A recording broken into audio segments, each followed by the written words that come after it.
Abala ang police station. May mga pulis na nagsusulat ng report. May mga tumatawag sa radyo.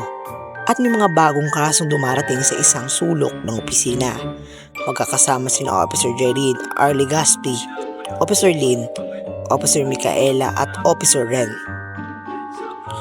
Hoy, Ren! Totoo bang nung huli mong operasyon, ikaw pa ang unang tumakbo? Uy, hindi ah. Strategic retreat yun. Ha? Strategic retreat? Iniwan mo pa nga kami. Ay nako. Tama na, Lin. Baka umiyak na naman yan si Ren. Uy, Jerin, ikaw pa talaga ang kumakampi sa kanya. Ay, alam nyo ang iingay nyo. Kung may lakas kayong magbiruan, gamitin nyo na lang sa training. Ay na naman si Micaela. Hindi pa nga umaga, galit na agad. Hindi ako galit. Naiinis lang ako sa mga batang pulis. Naku, kapag nagsalita si Micaela, wala nga ng panalo.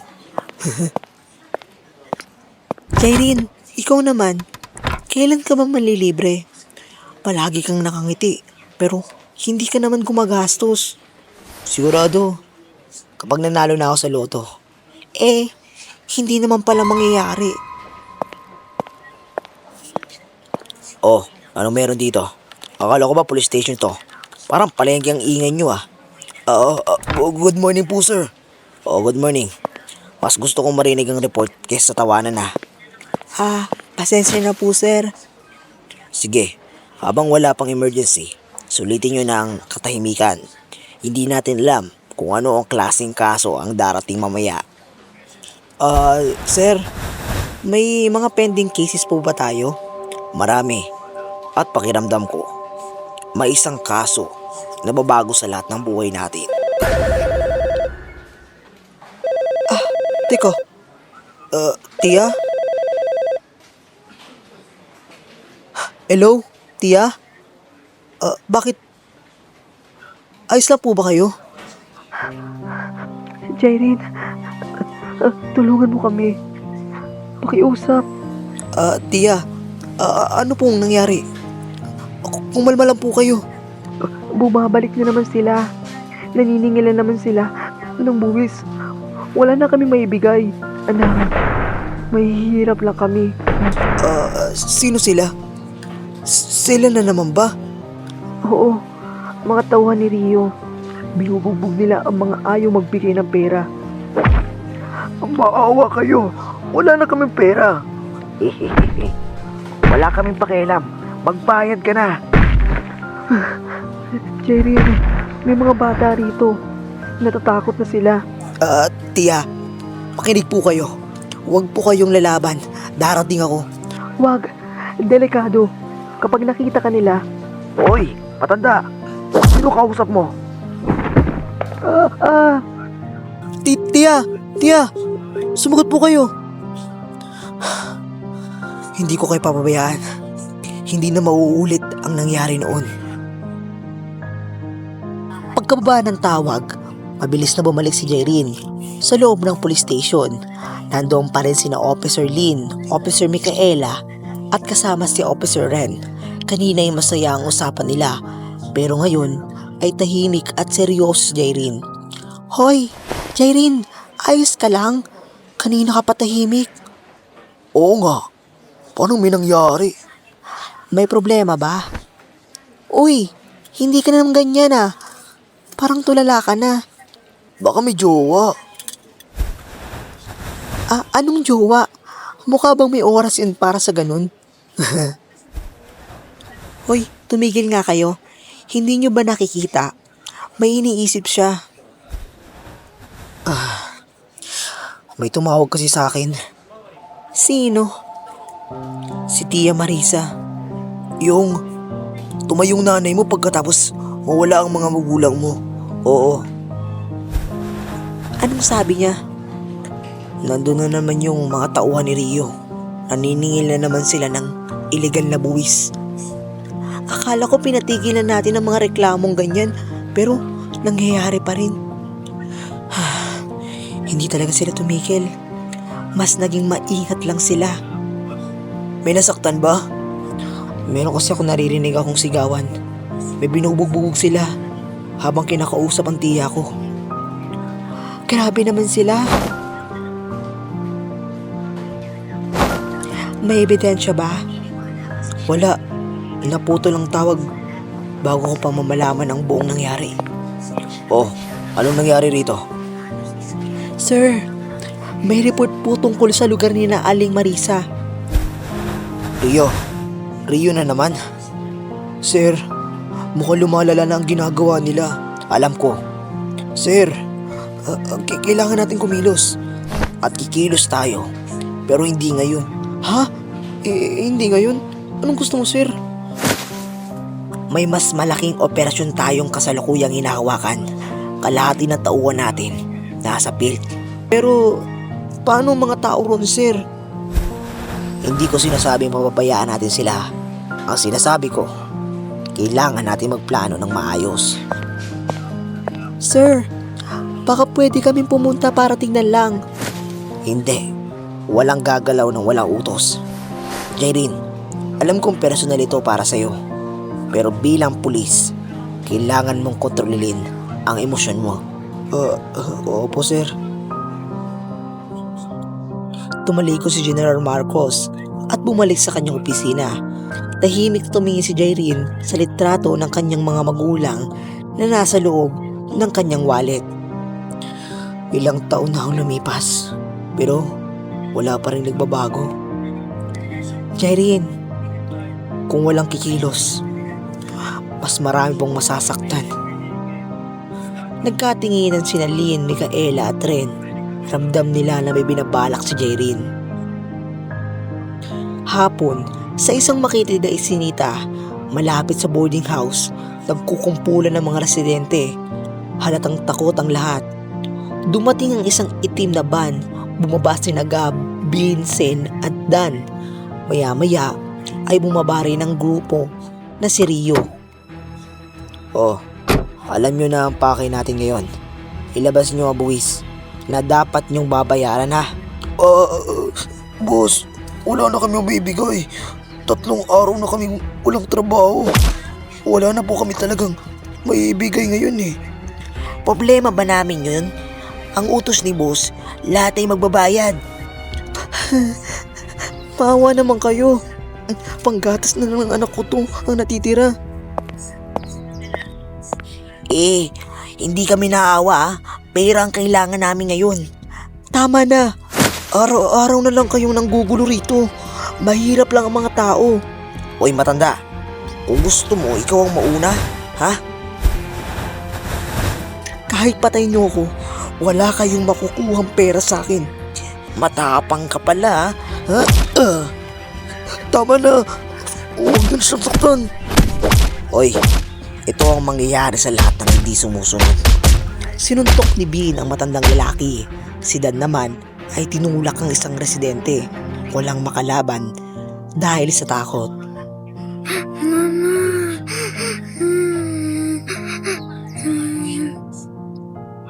Mga walang iya kayo. Ano, mayabang ka? Boss. Ako naman. Ito sa'yo, ha. Hahampasin kita ng itak. Grabe ah. Ang lakas-lakas mo. Ito sa'yo, ha. Makulit ka kasi. Huwag mo muna kasi hawakan ng itak. Ay naku, matataga pa ako sa pinaggagawa mo eh. Narinig mo si boss. Bitakon mo yung itak mo. Ang dami nyo ah. Kalma-kalma lang. Naku, ito sa'yo, ha. Teka. Ito sa'yo. Kasunod na sumugod si Bean. Hinawakan ni Jairine ang braso nito at mabilis ibinalibag sa lupa. Ano? Kaya mo pa? Ako naman. Ano? Hahawa ka pa? Ha? Ay naku, nakakapagod na kayong mga gangster kayo. Hindi na kayo natututo. Ito sa'yo. Aray! Anak, mag-ingat ka. Uy, teka, ano yun? may humatamang itak ah.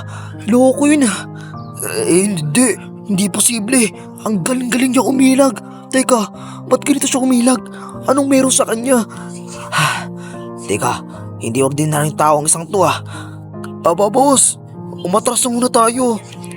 Oy, hindi pa ito tapos ah. Babalik kami. Hindi ko alam kung sino ka, pero tandaan mo, kapag nalaman ko ang pangalan mo, sisiguraduhin kong hindi ka na muli makakalakad muli. O tara na, bilisan nyo.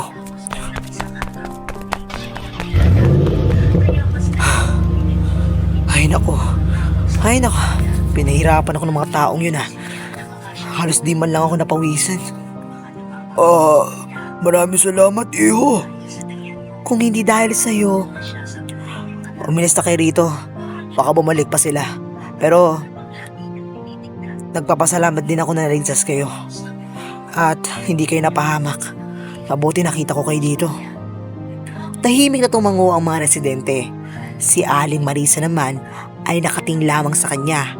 Tila may pakiramdam na pamilyar ang boses nito. Parang kilala ko ang boses niya. Gabi, isang lumang warehouse ang nagsisilbing taguan ng grupo ni Rio. Huminto ang itim na van. Galit na bumaba sina Gab, Ben, at Sen at Dan. Halata sa mga mukha nila ang hiya matapos silang matalo. Naku naman. Ano to? Anong pag ginagawa nyo? 4 kayo. Tapos, hindi nyo man lang matalo ang isang tao. Boss, hindi po namin inaasahan. Ang bilis nyo kumilos eh. Palusot, eto sa'yo. Boss, ilang taon na kayong nasa grupo ko. Ngayon lang kayo napahiya ng ganito. Boss, hindi po talaga siya ordinaryong lalaki eh. Anong ibig mo sabihin? Parang sanay siyang lumaban, boss. Bawat galaw niya, alam na alam niya ang ginagawa niya. At saka boss, kung hindi ko nabitawan ng itak, sigurado patay na ako ngayon. Tumahimik kayo ah. Boss, hindi rin naman namin nakita ang mukha niya eh. Hindi niyo nakita? Opo boss, nakakap siya eh. At may face mask. Ay naku, mga tanga talaga kayo. Ibig sabihin, sinadya niyang itago ang pagkatao niya. Mula ngayon, hanapin niyo ang lalaking yun ah. Kahit saan pa siya magtago, gusto ko siyang makita. Paano kung bumalik siya rito, boss? Huwag niyong gagalawin. Obserbahan niyo muna.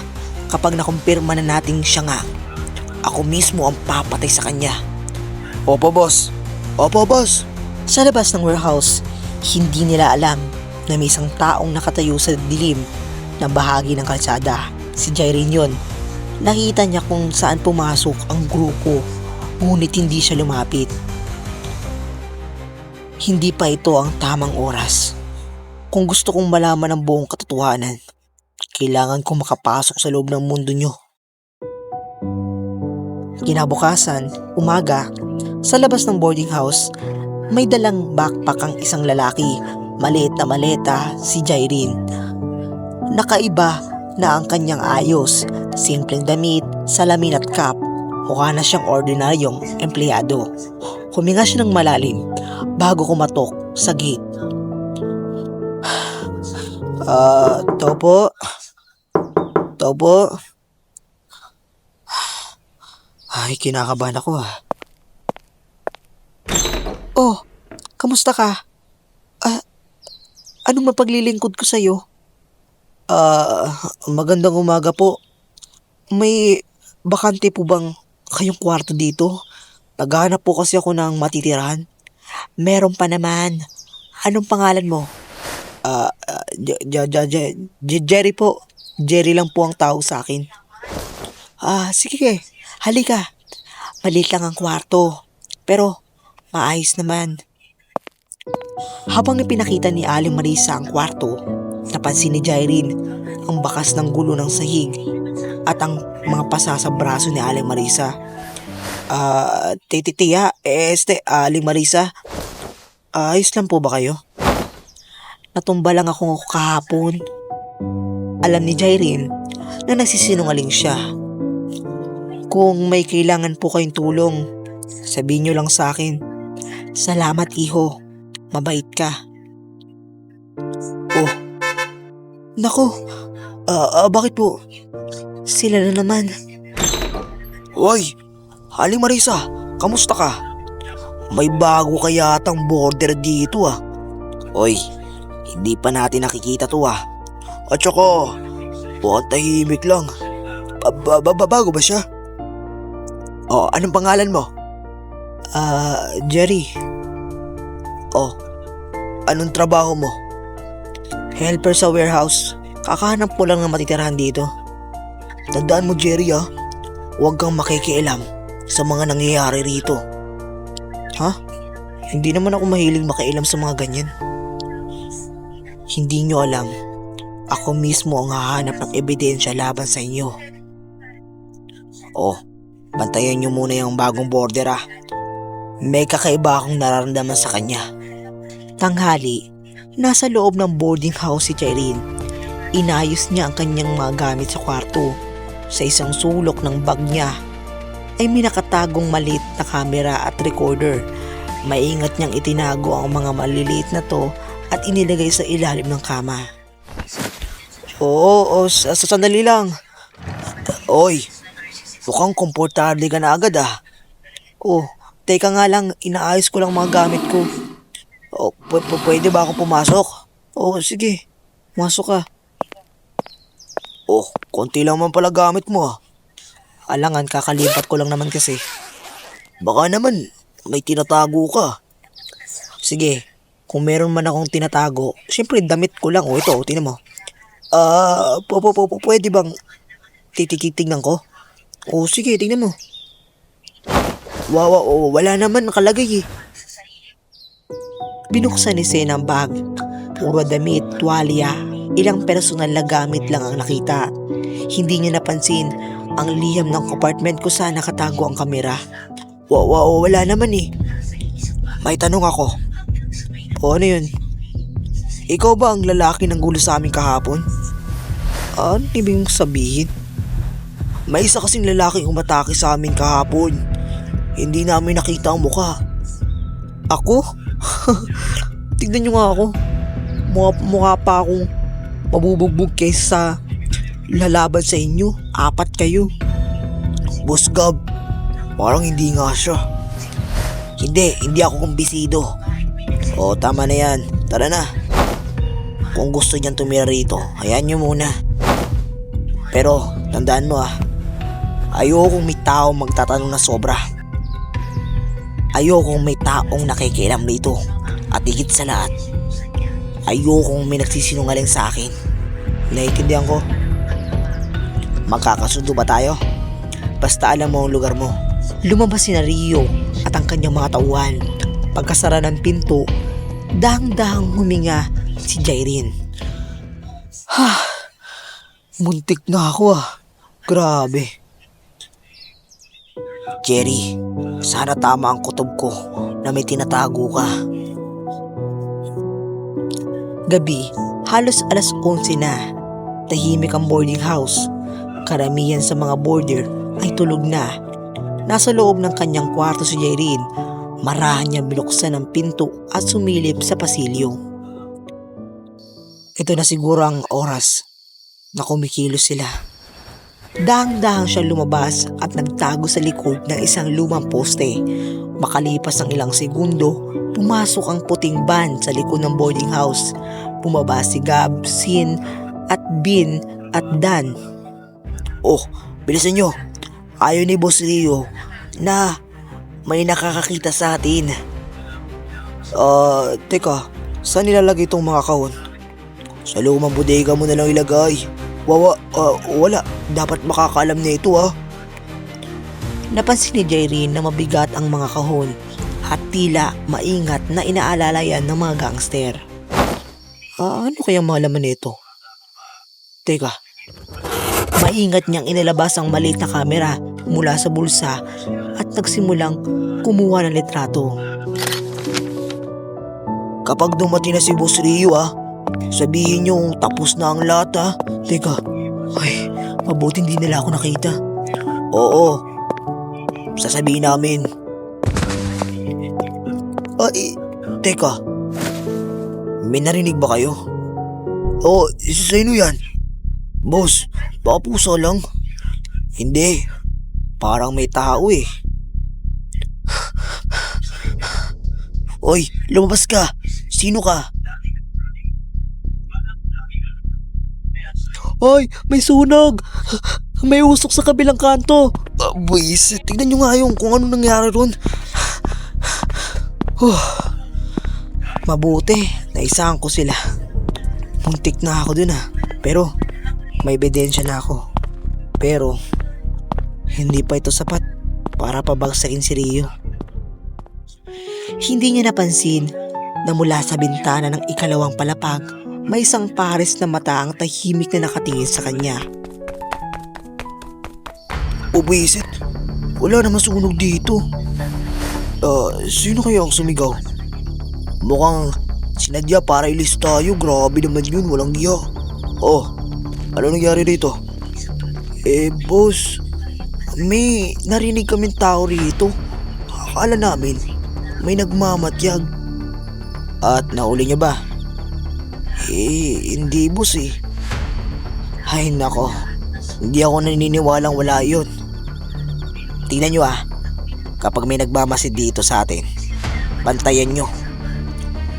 Teka lang boss, baka pulis lang yun. Kung pulis man yun, magaling siyang magtago. Gab, boss, simula bukas, bantayan mo ang bawat bagong tao ang pumapasok sa boarding house lalo na ang bagong boarder na si Jerry. Sa tingin nyo, siya yun? Hindi ko pa sigurado, pero pagkakaba sa mga mata niya, parang hindi siya ordinaryong tao. Paano kung siya nga ang lumalaban sa ating kahapon? Huwag muna kayong kikilos kapag nagmadali kayo. Baka ang hinahanap natin ang siya'y makawala. Unti-unti na.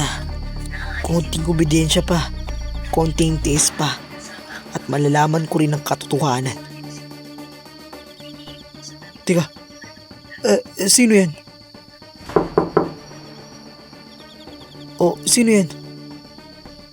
Buksan mo. May sasabihin lang ako. Dahan-dahan binuksan ni Jerry ang pinto. Pagbukas niya, nagulat siya. Si Aling Marisa ang nasa harap niya. Nakapaligid siya at tila'y natatakot. Aling Marisa? Bakit po? May problema ba? Pwede ba akong pumasok sandali? Opo, tuloy lang po kayo. Jerry, mag-ingat ka. Bakit po? Ano po meron? Napansin kong kanina pa nakatingin sa'yo ang grupo ni Rio. Pakiramdam ko, pinaghihinalaan kanila. Hindi naman po siguro ata. Matagal ko nang kilala ang mga taong yun. Kapag may pinaghihinalaan sila, hindi sila tumitigil hanggat hindi nila nalalaman ang totoo. Salamat po sa babala. Kung gusto mo mabuhay, mas mabuti pang umalis ka na sa lugar na to habang may pagkakataon ka pa. Hindi pa po ako pwedeng umalis eh. May dahilan ako kung bakit ako nandito. Hindi na nagtanong si Aling Marisa. Tumango na lang siya at lumabas ng kwarto. Pagkasara ng pinto, lumapit si Jerry sa bintana. Hindi ako atras. Hindi. Hanggat hindi ko nalalaman ang katotohanan. Boss, si Jerry kaya talaga ang hinahanap natin? Hindi ko pa alam, pero bukas susubukan natin siya. Kapag nagkamali siya kahit isang beses, malalaman natin kung sino talaga siya. Kapag kalaban ka namin, hindi ka na aabutan ng susunod na umaga pa. Jerry. Umaga, tahimik ang boarding house. Ang mga boarder ay kumakain ng almusal. Si Jerry na nakaupo lang sa isang sulok. Tahimik na nagkakapi. Sa kabilang mesa, nakaupo si Rio, Gab, Bin, Sen at Dan. Boss, siya na ba? Hindi pa. Pero ngayon natin malalaman. Oy, Jerry. Boss. Mukhang matagal ka na naghahanap ng trabaho Opo. Kung gusto mong kumita ng malaki, may papagawa ako sa'yo. Anong trabaho? Madali lang. Subukan lang natin kung mapagkakatiwalaan ka. Sana, kayanin mo. Wag kang magkakamali ah. Ano po bang gagawin?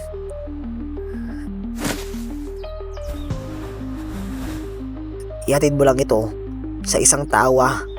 Walang tanong, walang usisa. Gawin mo ang inuutos ko. Sige, gagawin ko. Magaling.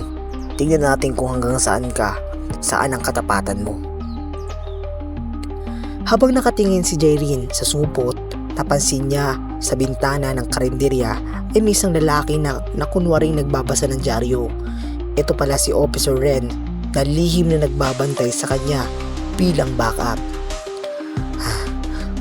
Puti, nakapwesto na sila. Pero kailangan kong kumilos na parang mag-isa lang ako. Hawak pa rin ni Jaireen ang maliit na supot na ibinigay ni Rio. Tahimik ang buong boarding house habang nakatingin sa kanya sina Gabi, Natsen at Dan. Hoy, huwag mong bubuksan ang supot. Dalhin mo lang sa taong naghihintay sa lumang basketball court. Sige. At tatandaan mo, kapag nalaman kong binuksan mo yan o may pinagsabihan ka, hindi ka na makakabalik dito. Oo, naiintindihan ko. Umalis si Jaireen habang naglalakad siya sa kalsada. Palihim niyang pinindot ang maliit na communication device na nakatago sa liro niya. Lin. Narinig niyo ba ako? Malinaw. Nasa likod lang kami ni Micaela. Huwag mo nang bubuksan ang supot. Kailangan muna nating malaman kung kanino ito mapupunta. Ako na nasa unahan. Wala pang kahina-hinalang tao eh. Sige, copy. Pagdating sa lumang basketball court, may isang lalaking nakasuot ng itim na hoodie ang naghihintay. Ikaw ba ang pinadala ni Rio? Oo. Nasaan ang dala mo? Inabot ni Jaireen ang supot. Bago pa tumakuha ng lalaki, biglang may sumigaw mula sa kabilang eskinita. Boss, sandali. Napalingon si na Jaireen. Nakita niyang paparating sina Gab, Binatsen at Dan. Teka, hindi to kasama sa plano ah. May isa pang utos si Boss si Rio. Hindi pa to tapos. At saka hindi pa tapos sa pagsubok mo. Napatingin si Jaireen sa apat. Alam niya, anumang susunod na mangyari ay maaaring mabunyag na ang tunay niyang pagkatao. Tahimik ang lumang basketball court. Hawak pa rin ng lalaki ang nakahoodie ang supot. Papalapit na sina Gabi, Natsen at Dan. Napansin ni Jaireen na parang may kakaibang plano ang grupo. Sandali lang. Huwag mo munang ibigay yan ha. Ano problema? May bagong utos si Boss Rio. Anong utos? Simple lang. Gusto ka lang naming malaman kung mapagkakatiwalaan ka talaga. Teka. Hindi ko maintindihan. Ang sabi ni Boss, hindi mo kailangan maintindihan. Ang kailangan mo lang sumunod. Oy, nakita mo yung matanda na nagtitinda? Oo. May utang yun kay Boss Rio. 3 linggo nang hindi nagbabayad. Anong gusto niyong gawin ko? Puntahan mo. Takutin mo. Kung ayaw pa rin magbayad, ikaw ang manakit. At kung tumanggi ako, Ibig sabihin, hindi ka namin mapagkakatiwalaan. ito pala ang pagsubok nila. Kapag hindi ko ginawa, maghihinala sila. Kapag ginawa ko naman, masasaktan yung mga inosenteng tao. Habang nag-iisip siya, lihim siyang tumingin sa kabilang kalsada. Naroon si Officer Ren, kunwari nagwawalis. Si Officer Lee naman ay nagpapanggap na bumibili ng putas. Si Officer Micaela ay nasa loob ng isang karinderya at tahimik na inoobserbahan ng lahat.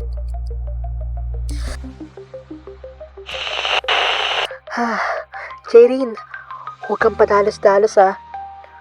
Mag-isip ka muna. Sigurado akong may paraan. Kapag nakagulo ka, papasok kami. Negative, Hindi pa. Lumapit si Jaylene sa tindahan. Isang matandang lalaki ang nakatayo roon. Oh, anak, may kailangan ka ba? Kayo po ba ang may-ari ng tindahan ito? Oo. Hindi ko kaya saktan ng taong walang kalaban-laban. Oh, anong hinihintay mo? Gawin mo na.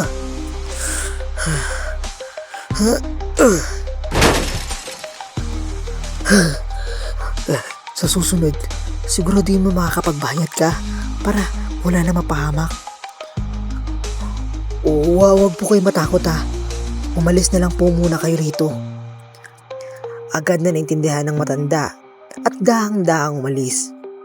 Teka, Boss Gob, mukhang ginawa naman niya. Pero, bakit parang walang dugo? Hindi ko gusto ang paraan niya. Parang marunong siya makapag-usap sa mga tao. Boss Rio, opo, naintindihan ko. Maswerte ka. Gusto ko makita ni Boss Rio ngayon din. Ito na ba ang pagkakataon para makapasok ako sa pinakatagong lugar nila? O ito na ang simula ng pagkabunyag ko? Hapon, huminto ang itim na van sa harap ng isang lumang warehouse na nagsisilbing taguan ng grupo ni Rio. Bumaba si Gab, Ben at Sen at Dan at kasama na rin si Jaylene. Tahimik ang paligid, ngunit maraming armadong tauhan ang nagbabantay. Oh, bumaba na kayo.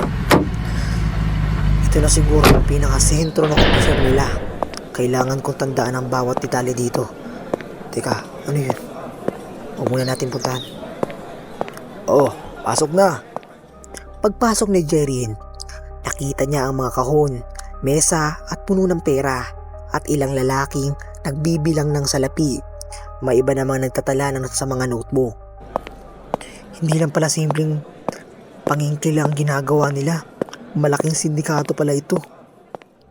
Sa dulo ng warehouse, nakaupo si Rio sa isang malaking upuan habang umiinom ng kape.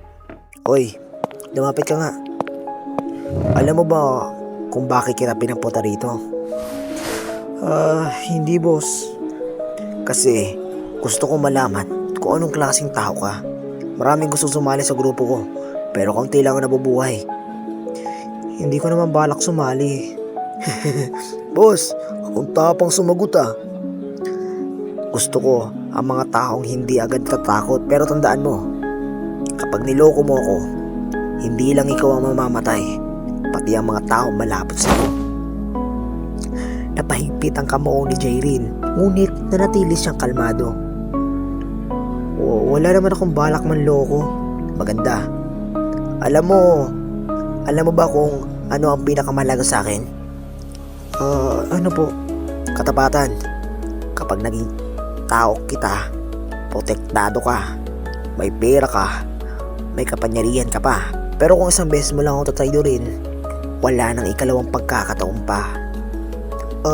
Naiintindihan ko. Boss, may problema po. Oh, ano naman yun? May nawawala pong bag ng pera. Oh, teka, imposible. Kanina nandun lang yun. Tsaka, walang ibang pumasok dito. Boss. Jerry, may gusto ka bang ipaliwanag? Mahigpit ang tingin ng lahat kay Jaylene. Alam niyang isang maling salita lang ang kailangan upang mabisto siya. Tahimik ang buong warehouse, nakapaligid ang lahat kay Jaylene. Ang nawawalang bag na pera ay naging sentro ng usapan na. Jerry, ikaw ang huling taong pumasok dito. May gusto ko bang ipaliwanag? Boss, kakapasok ko pa lang. Hindi ko nga alam kung saan nyo inilagay yung mga pera nyo. Boss, huwag tayo magpaloko. Baka kanina pa siya nagmamatsyag dyan eh. At saka boss, oo nga, simula na dumating yan, puro kamalasan na ang nangyayari sa atin. Boss, isang suntok lang sa akin to, aamin din to. Oh, walang gagalaw. Hindi ako umuhusga ng walang ebidensya. Sabihin mo nga, kung ikaw ang magnanakaw, bakit ka pa nakabalik dito? Yan din ang tanong ko sa sarili ko. Kung magnanakaw ako, bakit ako pupunta sa harap nyo? Boss, may punto rin siya. Kaya nga, hindi pa siya ang pinaghinalaan ko. Boss, nakita ko na po ang nawawalang bag. O nasaan? Nasa kabilang bodega po. Nagkamali lang ng lagay. Ay, pasensya na boss. Mukhang sinwerte ka ngayon ha. Pero tandaan mo, hindi lahat ng pagkakataon pabor sa'yo. Muntik na. Isang maling galaw. Tapos na sana ang misyon ko.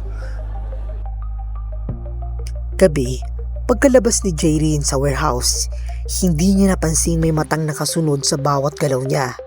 Sa loob naman ng warehouse, naiwan si Rio pati ang mga kasama niya. Isinara ni Dan ang malaking bakal na pinto at tahimik ang buong lugar. Lahat ng hindi kasama sa grupo, lumabas muna. Agad na nagsilabasan ng mga ibang tauhan. Naiwan lamang sina Gab, Bin at Sen at Dan. Anong masasabi niyo sa bagong border? Boss, hindi ko pa rin talaga siya gusto. Pero, masyado siyang kalmado eh. Kahit kanina, hindi ko siya nakitang kinabahan. Tsaka boss, napansin ko rin boss, kapag normal na tao, ang napabintangan ng pagnanakaw, nanginginig na agad. Pero siya, parang sanay sa pressure. Tsaka boss, o kasundalo lang.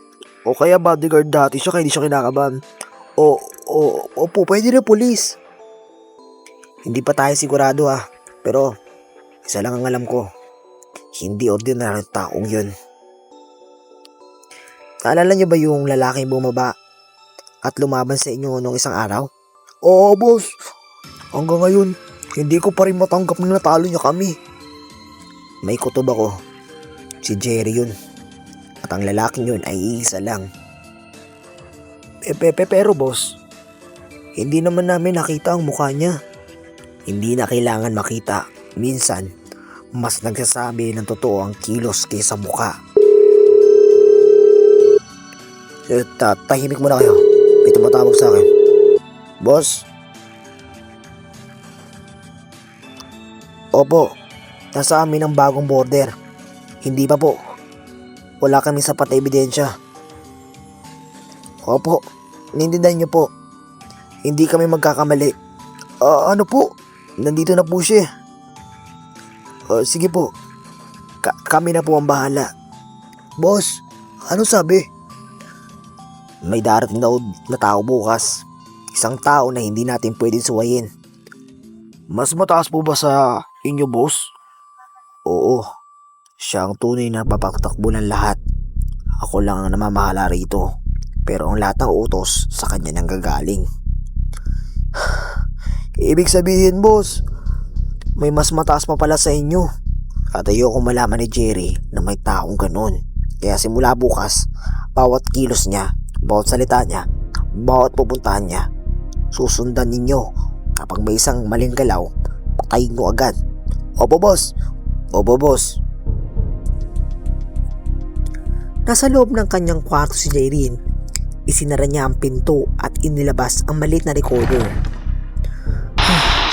Mission log, day 2. Lalo lumalalim ang kaso. Hindi si Rio ang pinakamataas. May mas malaking tao sa likod ng lahat ng ito. Kailangan ko malaman kung sino siya.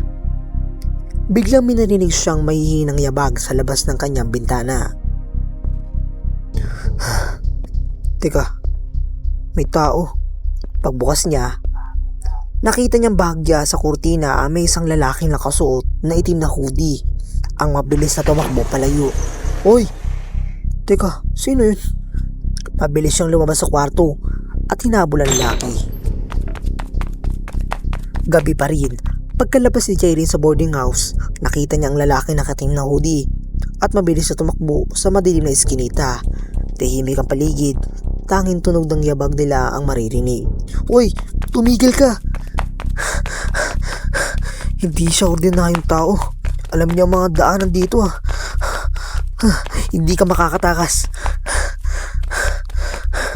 Anong ginagawa niya rito? Hoy, lumabas ka. Alam kong nandyan ka. Teka, parang baka bitag to. Uy, magpakita ka. Sino ka? Hindi sumagot ang lalaki. Muli siya sumugod at nagpalitan na suntok at sipa. Halatang mahusay din lumaban ang misteryong lalaki. Teka, wala din ako lalaban eh. Ang galing mo lumaban. Sanay na sanay ka sa hand-to-hand combat. Hindi pa po panahon para makilala mo ko. Ano bang gusto mo? Ano ko? Habang may oras ka pa, umalis ka na. Buisit. Bibitawan mo nga ako. Teka nga. Teka. Teka. Nakatakas siya. Nasaan na siya? Habang tinitigan niya ang paligid, may napansin siyang isang maliit na metal na pendat na nahulog sa sahig. Teka. Ano to?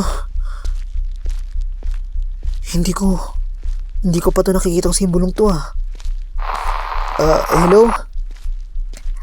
Jairin, bumalik ka agad sa boarding house. Bakit? Anong nangyari? May sumugod na armadong lalaki roon at hinahanap ka nila.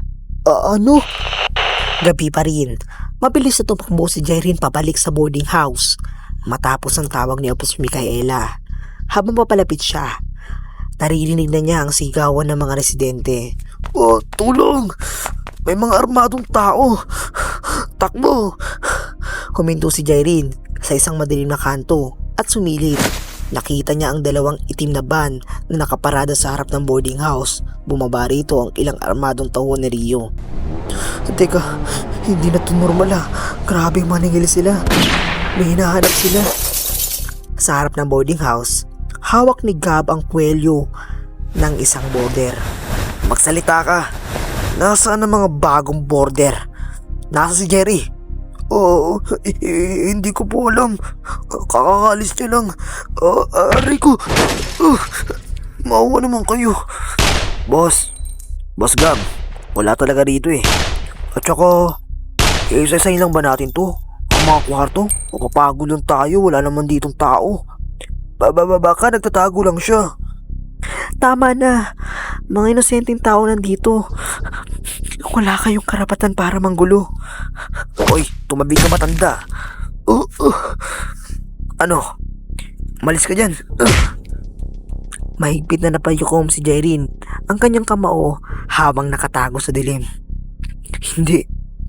Hindi pa pwede lumabas. Kapag nakita nila ako, mabubunyag ang misyon ko. Biglang may kamay na dumampi sa balikat niya. Lin, huwag. Pinagmamasdan namin ang paligid. Mas marami sila kaysa inasahan natin. 12 ang armado. Kapag sumugod ka ngayon, sigurado mabubuking ka. At baka hindi tayo makalabas ng buhay. Hindi ko kayang panurin lang sila. Naaawa ako. Alam ko, pero tandaan mo ang misyon natin.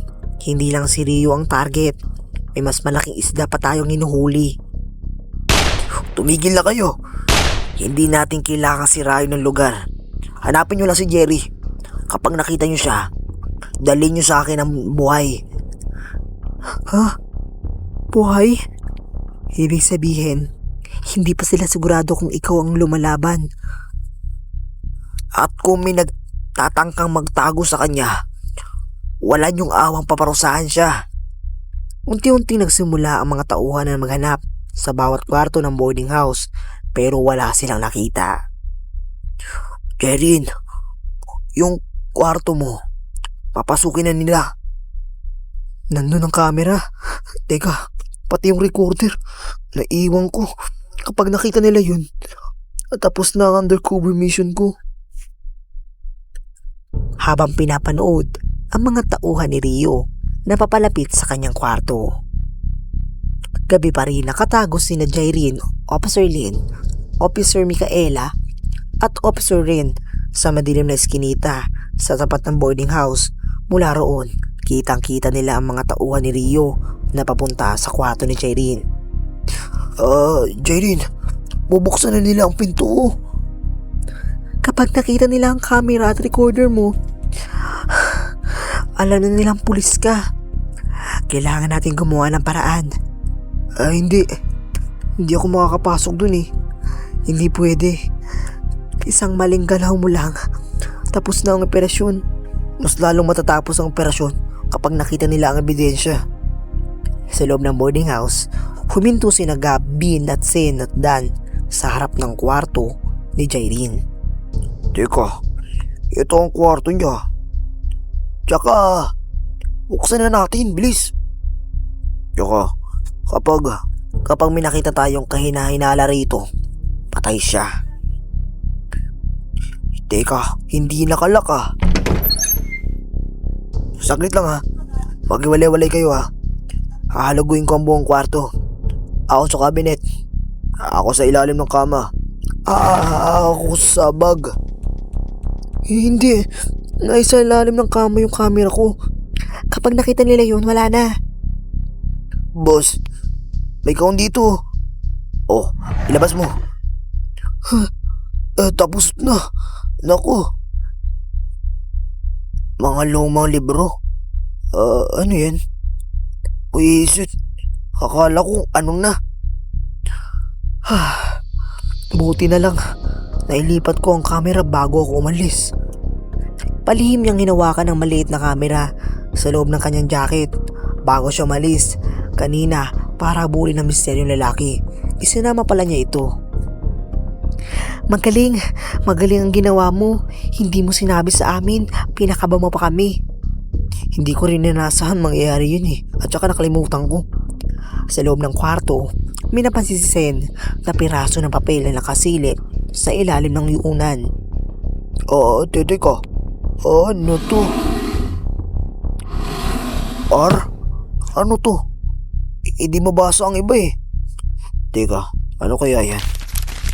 Ewan ko. Pero, isasama natin kay Boss Rio to para maalaman natin kung saan ba talaga siya nagtatago. Hindi nila alam na si Jairin na ang papel na yun ay bahagi ng lumang larawan ng kanyang mga magulang. Hindi niya napansing nahulog pala sa kanyang bulsa. Sana wala silang makitang mahalagang ebidensya dun. Lumabas si Gab at ang grupo dala ang papel. Boss Rio, wala kami nakita eh. Pero may nakuha kaming kakaibang papel. Ano to? Arleg? Ano to? Itago nyo muna ito. Baka maging kapakipakinabang pa. Gabi pa rin, unti-unti nang umalis ang mga tauhan ni Rio sa boarding house.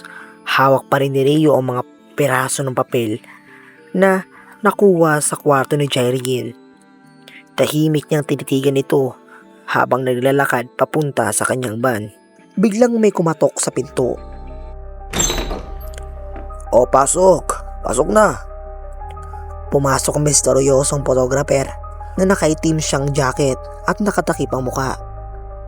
Boss, may ipinapapakuha po ba kayo? Nakuha mo ba?